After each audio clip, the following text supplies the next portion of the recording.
Quackseuse Minasan. Aujourd'hui on va parler d'un manga que j'ai découvert assez récemment et qui m'a mis une grosse claque, tellement l'univers et les personnages sortaient de l'ordinaire, tellement les relations humaines y étaient bien abordées et sublimées. Ah ah, c'est marrant, ce ne sont pas des humains. Bon toi, que fais-tu là? Et en plus de ça, tu m'as dérangé. Donc oui, tout de suite, on va parler d'un manga abordant mieux l'humanité que plein d'autres mangas du genre. Oui, tout de suite, on va parler de Beastars. Zootopia est une ville qui ne ressemble à aucune autre, puisque tous ses habitants sont des animaux d'espèces différentes. Lorsque Judy Hoops, une jeune lapine issue d'une grande famille de cultivateurs de carottes, fait son entrée dans la police, elle découvre vite la difficulté de s'imposer parmi ses grands collègues carnivores. Judy saute audacieusement sur l'occasion de faire ses preuves en tentant de résoudre en seulement 48 heures une épineuse affaire de disparition de prédateurs. Cependant, cela l'oblige à faire équipe avec l'arnaqueur professionnel Nick Wilde, un renard à la langue bien pendue. Donc, voici le pitch de départ. Oula, tu t'es complètement gouré mon gars, laisse-moi faire.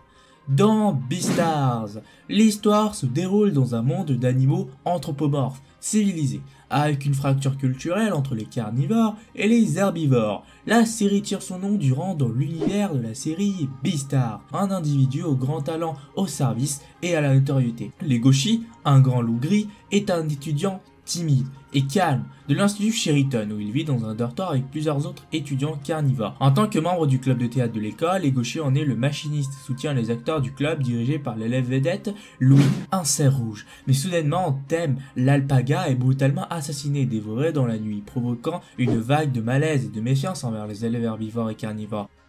Au même moment, Legoshi fait la rencontre fatidique de Haru, une petite lapine naine blanche, et commence à développer des sentiments complexes pour cette dernière. En effet, l'histoire ressemble beaucoup à un grand succès de Disney, Zootopia, parce que oui, c'est assez bizarre que dans les deux œuvres, on ait une société anthropomorphe qui fera cohabiter carnivores et herbivores, explorant ainsi la chaîne alimentaire et aussi la dualité entre ces derniers en mettant en exergue les instincts animaux et notamment des carnivores, réprimant sans cesse leurs pulsions pour ne pas manger d'herbivores, menant ainsi inévitablement à la xénophobie et au racisme, mêlant sans cesse une ambiance de peur oppressante entre les deux camps. Et comme par hasard, les deux œuvres ont pour protagoniste un herbivore qui est une lapine et un carnivore qui sont tous deux très semblables. Par exemple, dans Beastars, on a un loup, et dans Zootopia, on a un renard, deux espèces très semblables. Alors, quand on compare les dates de sortie de ces deux œuvres, Zootopia est sorti le 17 février 2016 et Beastars le 8 septembre 2016. Et là, on peut légitimement se demander, plagiat ou inspiration de la part de Beastars? À première vue, on pourrait dire oui, voilà, ça se voit que y a beaucoup trop d'inspiration. Et ben, quand on y réfléchit bien, c'est un peu plus compliqué. Les deux œuvres sont différentes sur de nombreux aspects. Zootopia traitera du racisme, du préjugé, de la paranoïa, engendrée par les carnivores placés en victime, en mêlant tout d'une notion de justice manichéenne, même si assez subtile, avec d'un côté les carnivores placés en victime, et d'un autre côté les herbivores qui sont eux des manipulateurs. Même si on pourra très vite se rendre compte que la plupart des carnivores ne sont que des carnivores que de nom et ne sont pas bestiales, bah ils en sont arrivés là juste dû à des préjugés en fait. Ces préjugés en vrai se répercuteront autant sur les carnivores, comme Nick maltraité depuis son enfance, acceptant et embrassant sa condition, car ne pouvant rien faire dans cette société stupide, vile et cruelle, et d'un autre côté on a Judy, elle qui est l'herbivore, elle qui voudrait dépasser tous ces préjugés malgré qu'elle soit elle-même dans ce système depuis tout petit, et la relation entre ces deux personnages sur l'enjeu clé du scénario. Bon, en gros c'est ça l'histoire, même si c'est bien plus compliqué car Zootopia en vrai c'est une œuvre assez complexe, c'est ce qui la rend aussi intéressante. Puis on a d'un autre côté Beastars, qui traitera certes du racisme et du préjugé, mais d'une manière bien moins manichéenne. Voilà, bon à part le fait que ce soit un manga, alors que l'autre c'est un film d'animation, bah il y a pas mal de différences. Parce qu'en gros, ça nous montrera deux camps, les carnivores et les herbivores, forcés à vivre dans un système mal foutu, où régnera sans cesse une atmosphère d'angoisse, de peur, de sang. Parce que oui, contrairement à tout à l'heure, ici les carnivores sont des putains de carnivores, faisant digne à leur bestialité ancestrale, réprimant sans cesse leurs pulsions, ne pouvant se soustraire à leurs conditions de bêtes assoiffées de sang. Et ainsi, les carnivores ne pourront se soustraire à leurs conditions de bêtes assoiffées de sang. Ainsi, ils provoqueront sans cesse la terreur aux herbivores, destinés à se faire dévorer par eux. Et ainsi, les herbivores dans leur camp vont justement user du langage. Un combat assez intéressant se mettra en place tout au long de l'œuvre. Le langage contre la force. Dans ce monde, s'il y a cohabitation, ce ne sera qu'éphémère, car leurs instincts reprendront sans cesse le dessus. Preuve en est que dans ce monde, il y a un marché clandestin vendant des herbivores aux carnivores.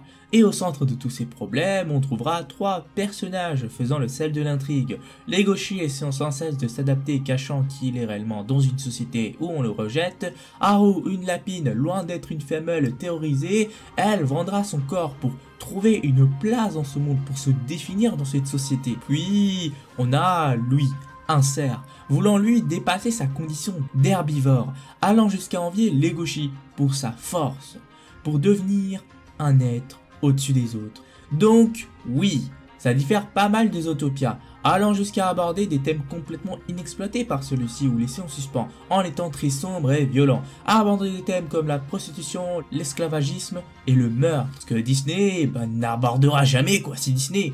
Et cerise sur le gâteau, j'irais même jusqu'à dire que Beastars n'a même pas pour thème principal la xénophobie. Non. Et là, vous allez me demander ce que je raconte. En effet, même si Zootopia nous montrera des personnages dans un univers qu'il cautionne, mais ayant des dérives dues à la stupidité de certains prônant justement cette xénophobie, on restera dans un cadre purement simpliste, avec d'un côté les carnivores et de l'autre les herbivores, avec leur statut d'animaux respectifs.